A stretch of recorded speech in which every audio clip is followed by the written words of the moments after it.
ببینه آبروی اعتباری فرد میگیرد زی ملت احترام، ملت از افراد مییابد نظام. فرد شخصیت از بزرگی ملتش آبرو میگیرد.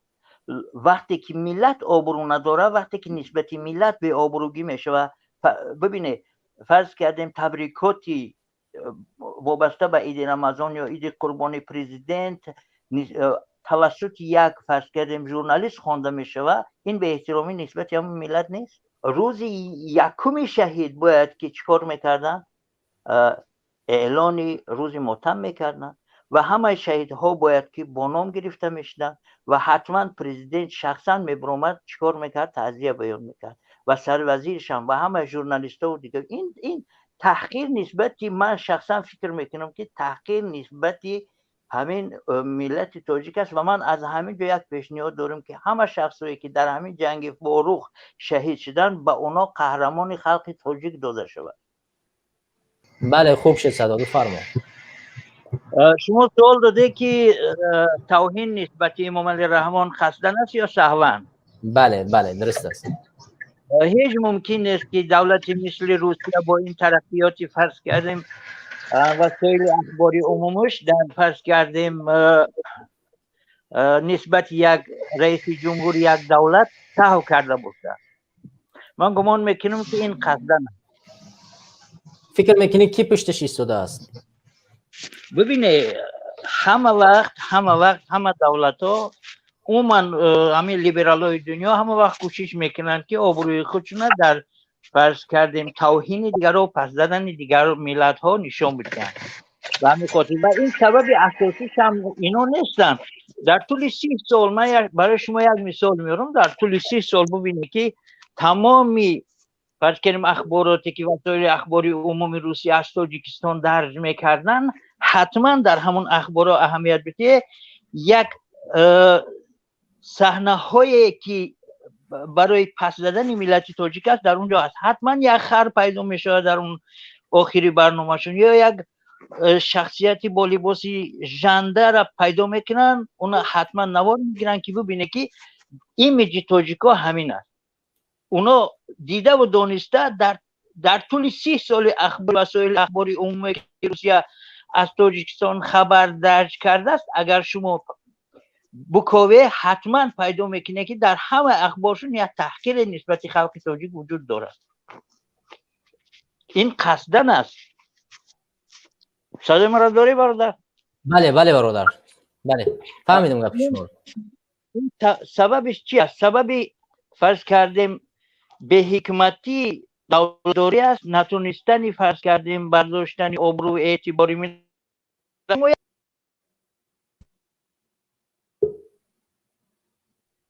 بله بله به آوازی شما خاموش شده بود. صدا ما داره؟ بله بله بله. یعنی به همین طور میخوان نفوذ خودشون بیشتر کنن و آبروی یک ملت و یک کشور توسط نمایندهشون پس بکنن. ببینه برادر در جنگ بزرگ وطنی از خلق تاجیکستان 25% خلق تاجیکستان در همین جنگ وفات کردن. شما با نام یک قهرمان خلق تاجیک یک کوچه در روسیه میبینه، یک استانسیه مترو میبینه، یک یادگاری تاریخی میبینه. این آیا تحقیر نیست؟ نیست. من شخصا همیشه فکر میکنم که 33% خلق تاجیک 380,000 آدم در جنگ بزرگ وطنی جان دادن. همه خلق تاجیک، حتی یک کمپیر خلق تاجیک برای سلدت جنگ بزرگ وطنی جراب میبافتن، گوشت جمع میکردن، نان جمع میکردن، قالین میبافتن، برای پول تانک جمع میکردن، چقدر زحمت ها میکشیدن. امروز یک کوچه در مسکو به نام یک قهرمان خلق تاجیک میبینه. پس چطور ما بیاییم همین عید غلبه را تبریک کنیم در صورتی که ما را سهیم در همین غلبه نمیبینن، نامونه نمیگیرن؟ چرا مثلا هیچ یک پرزیدنت دعوت نشد، فقط یگانه کسی در اشتراک داشت رحمانوف بود؟ سبب در چی است؟ نه دعوت شدن، فقط دعوت قبول نکردن. خب یگانه کسی قبول دعوت کردی رحمان بود. بله بله.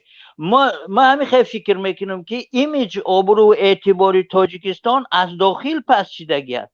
شما یک بار ببینید در داخل تاجیکستان بگرده، این بنرها را ببینید، اعلانات را ببینید، نه قانون زبان رعایت میشود، نه احترام به مدنیت تمدن خود خلق تاجیک است. اعلان ها به زبان روسی و تاجیکی ارلش بی‌سوادانه، بدون یک تحلیل، بدون یک باسوادانه نوشتن. شما ببینید وقتی که یک شهرداری، یک دولت نسبت زبان خودش، نسبت آبرو و اعتبار خودش، لیسای خودش، ایمیج خودش همین خیلی معامله بودگی است که دیگران نسبت ما همین خیلی معامله دارن. شما بله برادر کارشناس، شما را گپ نیمش مونده بود، صداتون خاموش شد. اگر هم اینجا باشه بسیار ذوق‌آور است با شما صحبت کردن. اگر هم همین یک تحلیل دیگه کنین وزن همین جشن عید غلبه را کو چی است از فکر شما در حال حاضر چقدر وزن داره همین؟ بیشک وزن خوب داره برای ایمیج و آبروی. صدام داره؟ بله بله بله صحبت. بیشک وزن خوب دارد اگر از روی عدل و انصاف برخورد شود به همین مسئله. شخصا من دو بابام در همین جنگ از دست دادم. آیا مناسبتی فرض کردیم دولت روسیه نسبت به من و نسبت یک فرض کردیم نمیسه که از گرمانیا می بیاید به چه اندازه است؟ اونا با نان و نمک پیشواز میگیرن و نسبت ما چی معامله دارن؟ شما ببینه ما مشکل انا همین جا هست که عادلانه وقتی که همین جشن ها پیشواز گرفته نمی شود و ما را سهیم در همین غلبه نمیدونن و رسما اعلان نمیکنن، این درد آورش این است. ما هیچ وقت فرض کردیم زیدی اون نیستیم که ما بر ضد فاشیسم مبارزه بودیم، یک فرض کردیم بلا را از سر انسانیت دور کردیم، لکن سهم ما در همینجا خدمت ما، خدمت خلق تاجیک نادیده گرفته می شود. مهم انا این چیز است. بله یعنی برای ملت تاجیک تو اون قدر قربانی داده است به اهمیتی میکرده میشه، هیچ ارزش قائل نشدن تو حالی.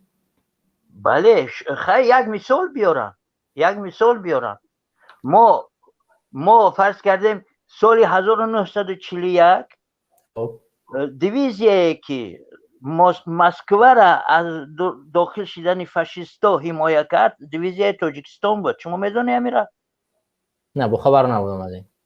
دیویزیه تاجیکستان معنی وارد شدن نمیسا در مسکو شده بود. یکی از دیویزیایی که فرض کردیم نمیسا را نگذاشتن که داخل مسکو شود. این اقلا یک هیکل، یک یادگاری، یک فرض کردیم نام قهرمان خلق تاجیک باید در همین جا باشد. من شخصا همین خیلی فکر یا یک استانسیون مترو فرزند میکنم. یگان بار در همین کارها از طریق تاجیکستان یگان پیشنهاد شدگی است؟ ببینه ایمیج تاجیکستان در طول 30 سال برای ایمیج و آبروی خودش یگان کاری نکرده است. همه وقت ما کوشش میکنیم که دیگرها از ما راضی باشن. ببینه ایندیرا یک سیاستمدار هندوستان بود، زن بود، میگفت که هندوستان دشمن دائمی ندارد و دوست دائمی هم ندارد، هندوستان فقط منفعت دائمی دارد. دولتی که اگر حکمت سیاستمداری داشته باشد، حکمت دولتداری داشته باشد، همه وقت از پشت منافع دولتی ملت خودش باید که چکار کند؟ دفاع کند. منفعت، آبرو، ایمیج، اعتبار این چیزهایی نیست که برای آدم هدیهش بتیان، تو اونا باید بگیری. همین خیلی است دعوا کنی بگیری همین آبرو و اعتباری خطا. ما باید دعوا داشته باشیم. ما باید فرض کن دو بابای من در همین جنگ فرض کردیم شهید شدن، در همین جنگ 941 فرض کردیم 45. لکن مثال مناسبت نسبتی من در روسیه چگونه هست؟ و یک شخصی که فرض کردیم باباش آمده بود در روسیه آدمو را کشته بود، حاضر نمیست از گرمانیا بیا، مناسبت نسبتی و چگونه هست؟ بله فرق هست اینجا. فقط ما تاجیکا ایمیج و اعتباری خودمون در داخل دولت که از دست دادیم. ببینه شخصی که یک فرزندی که در داخل اویلش آبرو و اعتبار ندارد، اونا حتما همسایه احترامش نمیکنن. وقتی که فرزنده که در داخل خانهش آبرو اعتبار داره، پدر و مادر و برادرش نسبت و احترام دارن، حتما در کوچه برای او احترام قائل میشن. ما را ملت متاسفانه در شخصیت امام علی رحمه فرض کردیم ملت تاجیک تحقیر میشد. شما ببینید 5-6 سال پیش در یک بنری فرض کردیم مسکو یک اعلان، یک کلمه یک حرفش خطا بود. تمام وسایل اخباری عمومی روسیه اینا درک کردن، فهمیدن، در حال پیش گرفتن که چطور میشه که در یک دولتی بزرگ یک بنر یک حرفش به سوادانه نوشته شدگی است. اینا میفهمن و نمیفهمن که فرض کردیم ما پرزیدنت یک دولت مثلا نامش دیگر میگیریم یا که نسبتش به احترام میکنیم، میدونن دیده و دانسته تحقیر میکنن. من از شما را گفتم که در طول 30 ساله که من فرض کردیم وسایل اخبار عمومی روسیه از تاجیکستان برنامه تهیه میکنن، حتما در اخیر برنامهشون یک خر پیدا میکنن، صورت میگیرن در داخل دوشنبه که اون خر اونجا وجود نداره، یا یک شخصای جولیده و فرض کردیم چیرکین پیدا میکنن، صورت میگیرن، در آخر نشان میدن که این ایمیج آبرو اعتبار تاجیکی است. و ایمیج ما و فرض کردیم وزارت اطلاعات تاجیکستان، وزارت فرض کردیم فرهنگ تاجیکستان نباید به همین خیلی ژورنالیستایی که در ایمیج آبروی تاجیکا فرض کردیم تجاوز میکنن به اونا اجازه داده شود که داخل شوند و از اونجا برنامه تهیه کنن. هر یک دولت ها ببینه که یک سپیسک، یک روی خط سیاه دارن، شخصی که در طول حیاتش یک بار نسبت فرض کردیم یک دولت تحقیر کرده باشه و یگان امکان اون از دولت راه نمیتین داخل شدن. ما میبینیم که شخصی که ما را تحقیر میکنه از تلویزیون های مرکزی روسیه میبیاد تاجیکستان بنون نمک ما را پیشوازش میگیره. وقتی که ما خودمون را احترام نمیکنیم بدگی است که دیگران ما را احترام نمیکنن. و همین نقطه را که با پیشکی ذکر کردیم که مثلا در افغانستان چند نفر در یک حالت در وقتی در بحث انفجار از دنیا گذشت در وقتی درس خونی در مکتب و با اونا تعزیه بیان کرده شد و به مردم واروق که 20 سرباز ما در اونجا گذشت مثلا تعزیه بیان کرده نشد. همین چقدر تاثیر میگذارد به ایمیجی یک حکومت اصلا، یعنی که به ایمیجی یک سیاستمدار در خارج کشور، در داخل که ما یک طرف بگذاریم ولی در خارج آیا این تاثیر میگذاره؟ ببینه آبروی اعتباری فرد میگیرد زی ملت احترام، ملت از افراد مییابد نظام. فرد شخصیت از بزرگی ملتش آبرو میگیره. وقتی که ملت آبرو نداره، وقتی که نسبت ملت به آبروگی میشه و ببینه فرض کردیم تبریکاتی وابسته به عید رمضان یا عید قربانی پرزیدنت توسط یک فرض کردیم ژورنالیست خوانده میشه و این به احترامی نسبت همون ملت نیست.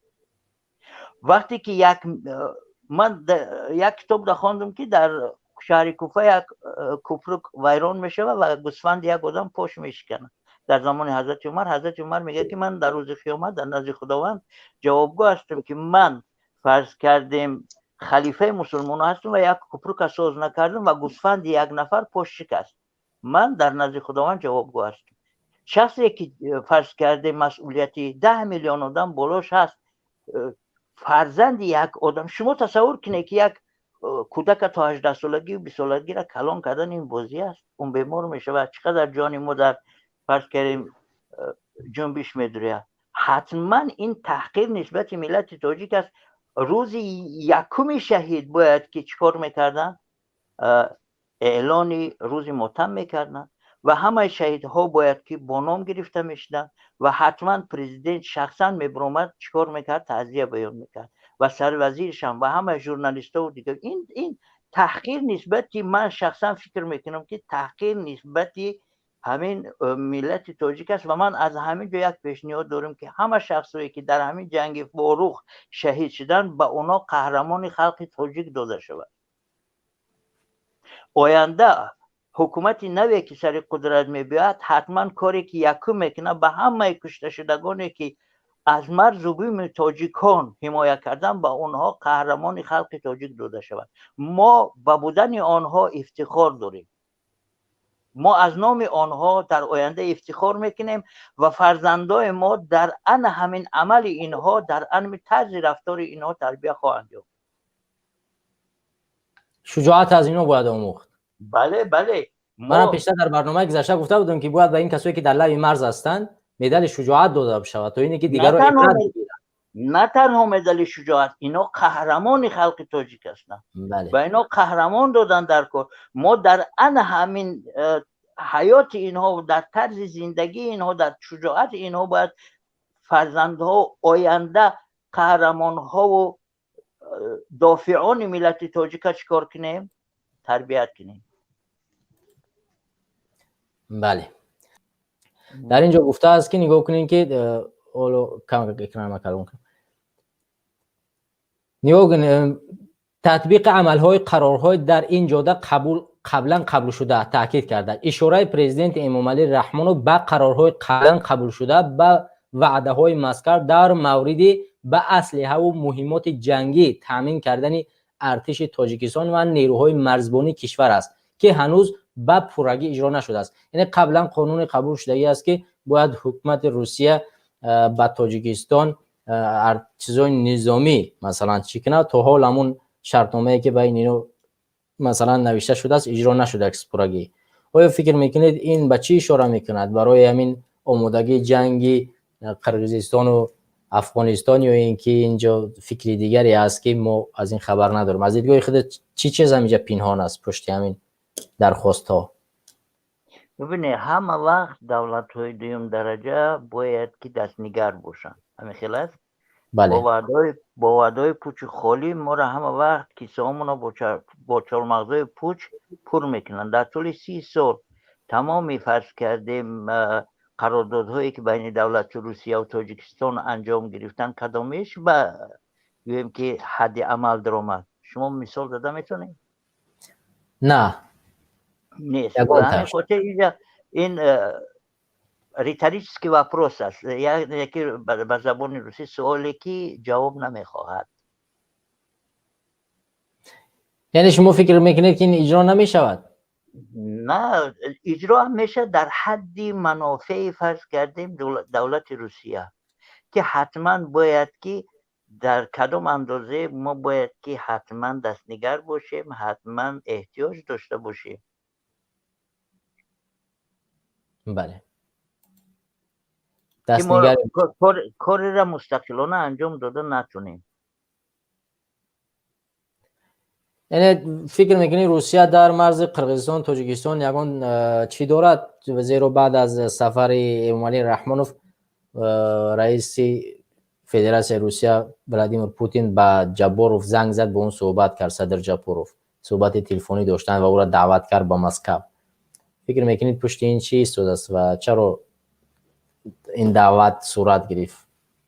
ببینید من همه گفته‌های شفچنکو بسیار خوشم اومد، کارشناس ژورنالیست روسیه، میگه که همه وقت دولت‌های فرض کردیم بر قدرت نیاز به یک دولت‌های دیکتاتوری دارن. ببینید برای آن که فرض کردیم روسیه در قرقیزستان یک عمل را انجام بده، یک کار انجام بده، باید که رضاگی فرض کردیم پرزیدنت بگیره، رضاگی پارلمنت بگیره، رضاگی فرض کردیم جامعه شهروندی را به دست بیاره. از تاجیکستان باشه یک نفر همه این جواب میده، فقط امامعلی را راضی کردن در کار تمام. به همین خاطر اینو منفعت دار هستند که در قرقیزستان هم مثل تاجیکستان یک افضل‌تر رژیم با وجود بیاید. من 100% همین فکر طرفدار هستم. همین فشارها با خاطر همین است از دیدگاه شما را مثل من همین خیلی فکر میکنم. بله. حالا یک نوار دیگه است، واقعا در شبکه‌های اجتماعی خیلی زیاد نشر شد. من دقیقا نمیدونم که واقعا این کی را ثبت کرده است، ولی به هر صورت اگر اجازه بفرمایید این ویدیو رو من مقدار مجبور تماشاش میکنیم و بعدا ان شاء الله صحبت ادامه میدیم. Смотрите, это что, Брежнев, что ли, рядом идет? Похоже как. О, Путин, молодец. О, как будто Брежнев, правда. این نوار را شما تماشا کردید دوستان گرامی. شما ببینین وقتی که تلویزیون رسمی یک کشور یک نفر مورد تمسخر قرار میتید، آیا فرقی نمیکند اون صحوان از دیگه هر نمودی که نباشد؟ دیگه همه انسان ها جرأت پیدا میکنن که این خیلی مورد مسخره و تمسخر یک نفر دیگر قرار بدن. وقتی که پرزیدنت یک کشور را در تلویزیون‌های رسمی مسخرهش کردن، ازمگیش کردن، نامش پس زدن، هیچ کس نشماریدن و این دیگر کودک‌ها و هر کس میبره در هر یک رسانه هر چیزش نمیبره. شما دیدید که الکی در چندین رسانه‌های دیگری مردم روز چخیل امام علی رحمانوف مسخرهش کردن، چخیل مذاقش کرد. ببخشید شما یک دو سال سه سال پیش از طرف یک تلویزیونی فرض کردیم روسیه نسبت خلق چچنی انگوش یک برنامه تحقیر کننده بود. چچنسو انگوشو برآمد کردن، گفتن که ما میخواهیم که همین دیرکتری همین کانال، رژیسور و ژورنالیست و شخصی که همین برنامه را تهیه کردن رسما از ما عذر پرسن. باور کنید 3 روز وقت چون دادم. شبکه TNT بود باشه. بله، همگی یک روز نگذشته دیرکتری کانال، ژورنالیست و شخصی که همین برنامه را تهیه کردن رسما از خلقی که چچن چیکار کردن عذر پرسیدن. آیا به این خیل فرض کردیم مناسبت به این خیل فرض کردیم شجاعت قائل نمیشویم؟ آیا اونو به خودشون اجازه میتیم فرض کردیم حتی خیلی ژورنالیست با قوت هم باشه که نسبت یک خلقی که احترام به خودش داره همین خیلی چیز رو ببینه؟ خود بریژنف بعد از فرض کردیم سری قدرت رفتنش به یک چخیل بگم به یک پرسوناژ مضحکوی در انکدوت های روسی همچنین یک آدمی بیسواد معروف است. به همین خاطر مانند کردن فرض کردیم رحمانوف به بریژنف این یک تحقیر است. بریژنف یک شخصی بود که از اون هیچی وابسته نبود، در یک کاغذ می نوشتن می دادنش. یا انکدوت است، اگر اجازه باشه بگم درباره همین بریژنف. بفرما. میگه که وقتی که مارگاریتا تیچر میبیه مسکو بخوری میشه و بریژنف میگه که السلام علیکم اندرا گاندی. اگر این بر روسیه است من با تاجیکی میگم. بعد میخزن اون یاردمچوش میگن که لئونید ایلیچ این کی است؟ مارگاریتا تیچر است، سروزیر امریکا بریتانیا. با میگه که السلام علیکم فرض کردیم اندرا گاندی. 2 بار میگه، 3 بار میگه. بعد میگن آخر مهمون ما مارگاریتا تیچر است. خیلی میگه چیکار کنم تو تک نپیسونه. فهمیدی؟ همین خیلی نوشته شدگی است. من بالا کاغذ میخونم. به همین خاطر یک پرسوناژ مضحکوی است در عالم سیاست بعد رفتن شوروی. به همین خاطر مانند کردنش هم فرض کردیم به بریژنف به خاطر مسخره کردن است گمان میکنم. بله، حوزه ما باید بالا یک چیز دیگه تذکر کنیم که بعد از مسخره کردن منظور امام علی رحمانوف چقدر تاثیر میگذاره بالای شهروندان خودی ما که در داخل روسیه قرار دارن. آیا اینا بعد از بازم هر خیلی که ما مورد تمسخره مردم قرار میگیریم، حالا این وضعیت بدتر نمیشود؟ ببینید آبرو و اعتبار رو یک چیزی هست که آدم میتونه که 50 سال درباره آبروش کار کنه. خب یک شخص میتونه که در 1 دقیقه آبروش از دست بده. آبرو و اعتبار و حیثیتی که شهرت قدرتی که تاجیک‌ها در طول 1000 سالها کسب کردن ما در طول 30 سال از دست دادیم. متوجه شده؟ بله. این خیلی تأسف آور است و برای به دست آوردن همون بزرگی تاجیک‌ها است. ببینید از هر یک شخصیت، نه تنها از امام علی رحمان، از هر یک شخصیت ما وابسته است که ما چقدر نسبت آبرو و اعتبار و حیثیت تاجیکی خودمان چی هستیم حساس هستیم.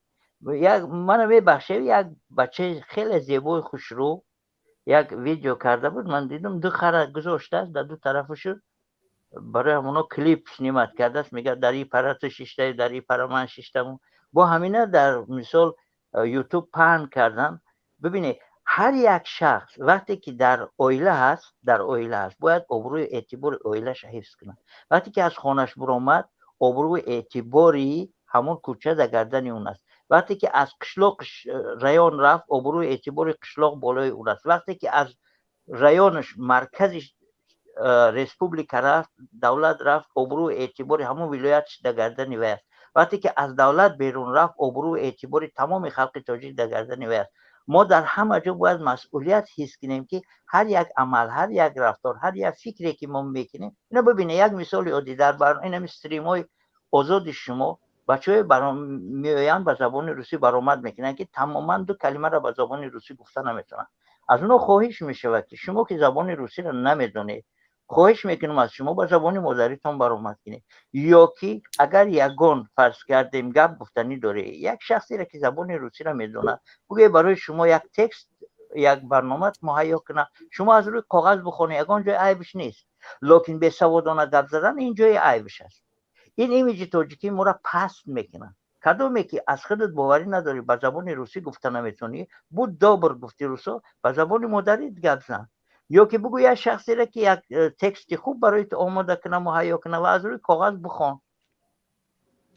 همه چیز در ابرو و اعتبار فرض کردیم ایمیج ما را خدشه‌دار میکنن. نه ما باید نگذاریم شخصی که همین میگه که اگر خواهی که فاسد نشود روزگار به کار نادیده مفرمای کار.